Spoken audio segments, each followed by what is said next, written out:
Can a $25 tele lens match up to a $200 tele lens? In this video, I'm going to compare the Beastgrip 3x Pro Series lens with the Ulanzi 65mm tele conversion lens. I bought the Ulanzi for a lot less than the Beastgrip, so we would expect it to be inferior in quality. But I'm going to test them out and see what we get. How do these two lenses compare?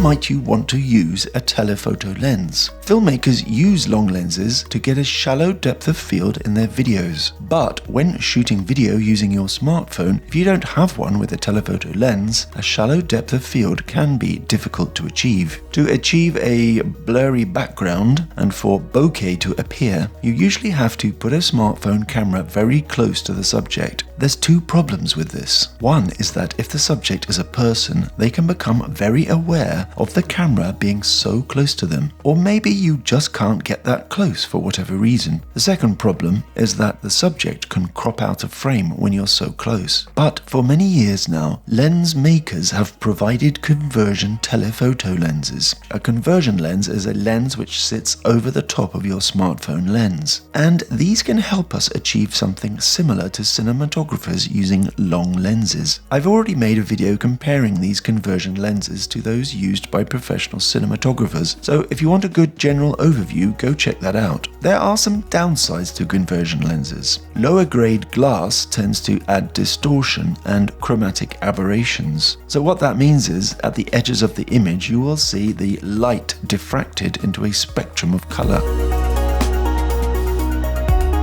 But why did I choose these two lenses? Well, although Moment and others make very good tele lenses around the 58mm and 60mm equivalent, as a filmmaker I feel like I need something a bit stronger. So I got hold of two tele lenses, the Beastgrip 3x Pro Series and the Ulanzi 65mm. As a filmmaker, I think I most miss the shallow depth of field when I'm shooting close-ups of actors. Having everything in focus suits wide shots, but close-ups cry out for blurry backgrounds. And as I say, achieving that with the standard smartphone lens means getting very close to the actor. Not only can this be off-putting for the actor, but you can also find yourself casting a shadow over the actor's face. Using a lens like this means I can stand a bit further back when shooting. Well, both lenses are quite big, as long lenses by definition usually are. However, the Beastgrip is about twice the size of the Ulanzi and quite a bit heavier too. I'm not sure if I would use these lenses with a gimbal, but the Ulanzi is going to be the better choice in terms of weight, if you did decide to use one with a gimbal. When mounting any conversion lens to your smartphone, I find they work best when the conversion lens is as close to the smartphone lens as possible. This means there's less likely to be shadowing and aberrations at the edges of the image. The Beastgrip lens is designed to be used with their Pro Series grips. It has a bayonet mount for that, but it also has a 37mm thread, so I'm going to mount it using my Zekti grip. Beastgrip says the 3x tele is really designed to be used with an iPhone, but I don't have an iPhone, so I'll be using my Samsung S9. The Beastgrip really needs precise mounting to avoid any shadowing. There's almost no margin for error here. On the other hand, the Ulanzi is a bit more forgiving. But the more central the lens, the less aberrations I got. The Ulanzi comes with two mounting clips. One is the traditional kind of clothes peg type hinge clip. The other uses a screw to hold the clip in place. While the screw version was easier to use, more stable, and covered less of the FiLMiC Pro controls, I still had problems with it. There were times when I had to move it a couple of millimeters to access the exposure controls. And when you've just spent a few minutes getting it into place, having to move it again and to set exposure is not really ideal, is it? But the Ulanzi has a 17mm thread, so does the Zekti cage, so I ended up using both lenses with the Zekti. For this portrait test, I tested each lens with me as the subject, using FiLMiC Pro and FiLMiC Remote to set my exposure and focus. I set the camera at the same distance for each shot, so you can see the difference in magnification. The Beastgrip 3x gives the most magnification, the inbuilt is the most wide, and the Ulanzi is somewhere between the two. You can see that both lenses make quite a bit of difference in terms of getting closer to the subject. Apart from the difference in magnification, I personally don't see too much difference in lens quality. What do you think? When positioned correctly, neither lens creates too much shadowing or too many chromatic aberrations at the edges, at least when combined with my S9 and mounted using the Zekti. Just bear in mind that other devices and other mounting systems may cause different results.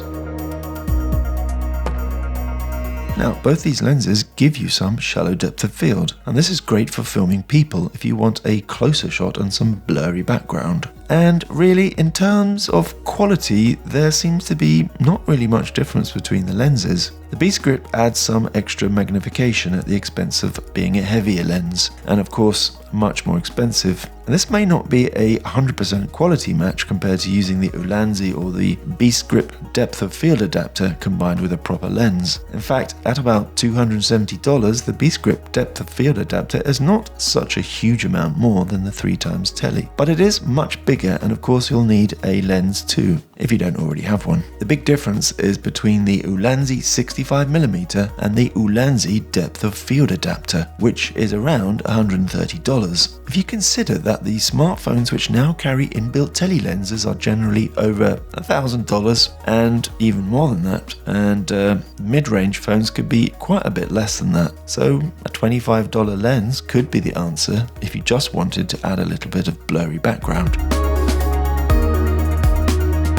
I have to say, I'm really impressed with the Ulanzi. For $25, I mean, that's a great looking image, and I'm not sure really if I could guess which lens was the $200 one if I didn't know already. Would I use these lenses in my films? Absolutely, I think so. I'm definitely going to use these in future episodes of Silent Eye. Definitely excited about trying them out.